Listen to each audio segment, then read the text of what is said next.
امریکی صدر Donald Trump نے ایران کو $300 ملین دینے سے متعلق خبروں کو سختی سے مسترد کرتے ہوئے انہیں بے بنیاد اور سیاسی پروپیگنڈا قرار دیا ہے۔ ٹروتھ سوشل پر جاری بیان میں ٹرمپ نے کہا کہ امریکہ کی جانب سے ایران کو مالی معاونت دینے کی خبریں سراسر جھوٹ ہیں اور ان میں کوئی حقیقت نہیں۔ ان کے مطابق ڈیموکریٹس جان بوجھ کر ایسی اطلاعات پھیلا رہے ہیں تاکہ عوام کو گمراہ کیا جا سکے۔ ٹرمپ نے واضح کیا کہ ایران کے لیے کسی مالی پیکیج یا امداد پر نہ کوئی فیصلہ ہوا ہے اور نہ ہی ایسا کوئی منصوبہ زیر غور ہے۔ انہوں نے یہ بھی دعویٰ کیا کہ ایران اس بات پر متفق ہو چکا ہے کہ وہ کبھی جوہری ہتھیار حاصل نہیں کرے گا۔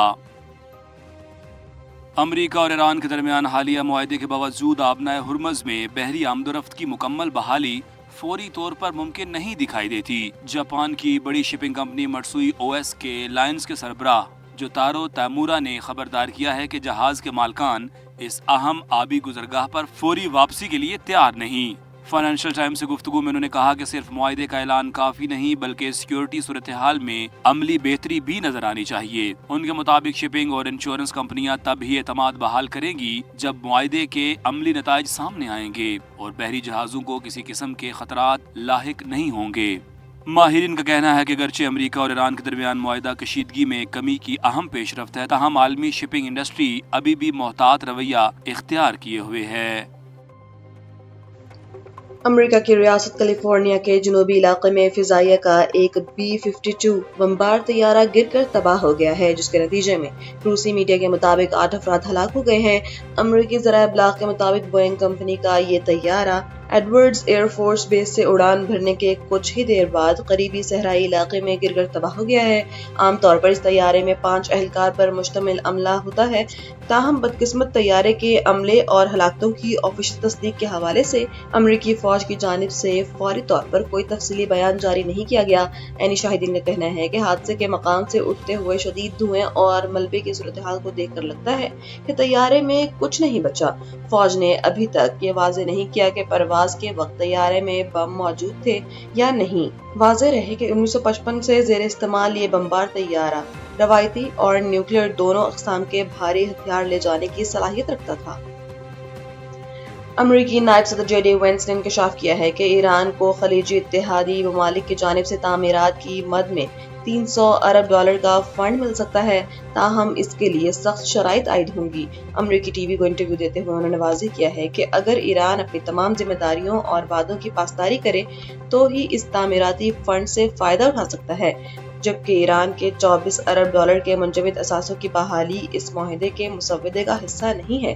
JD وینس کا کہنا ہے کہ ایران کے ساتھ 2 مراحل پر مشتمل تصدیقی عمل ہوگا اور اس سے مالی رعایت یا پابندیوں میں نرمی اسی صورت ملے گی جب وہ اپنے انتہائی افزودہ یورینیم کے ذخائر کے خاتمے اور بین الاقوامی تصدیقی نظام کو قبول کرنے جیسے ٹھوس اقدامات کرے گا۔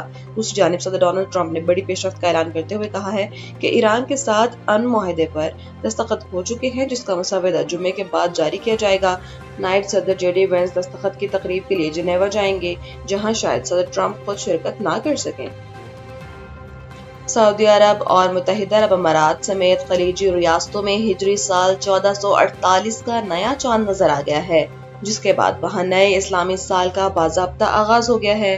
عرب میڈیا کے مطابق سعودی سپریم کورٹ نے مملکت میں چاند کی رویت کا باضابطہ اعلان کرتے ہوئے بتایا ہے کہ منگل 16 جون کو یکم محرم الحرام ہوگی، جبکہ یوم عاشور 25 جون کو منایا جائے گا۔ دوسری جانب اماراتی فتویٰ کونسل نے بھی تصدیق کی ہے کہ UAE میں منگل 16 جون کو یکم محرم الحرام اور 25 جون بروز جمعرات کو روز عاشور ہوگا۔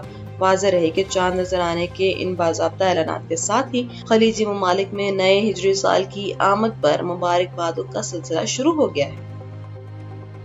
اور فیفا ورلڈ کپ 2026 میں ایک بڑا اپ سیٹ سامنے آیا ہے، جہاں سابق عالمی چیمپئن اسپین کی ٹیم پہلی مرتبہ میگا ایونٹ کھیلنے والی کمزور حریف کیپ ورڈی کو شکست دینے میں ناکام رہی۔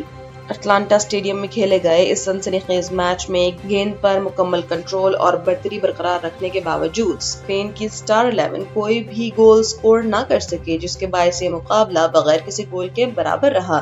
کیپ ورڈی کے گول کیپر وزینا میچ کے ہیرو ثابت ہوئے، جنہوں نے شاندار کارکردگی کا مظاہرہ کرتے ہوئے ہسپانوی فارورڈز کے کئی یقینی حملے ناکام بنائے۔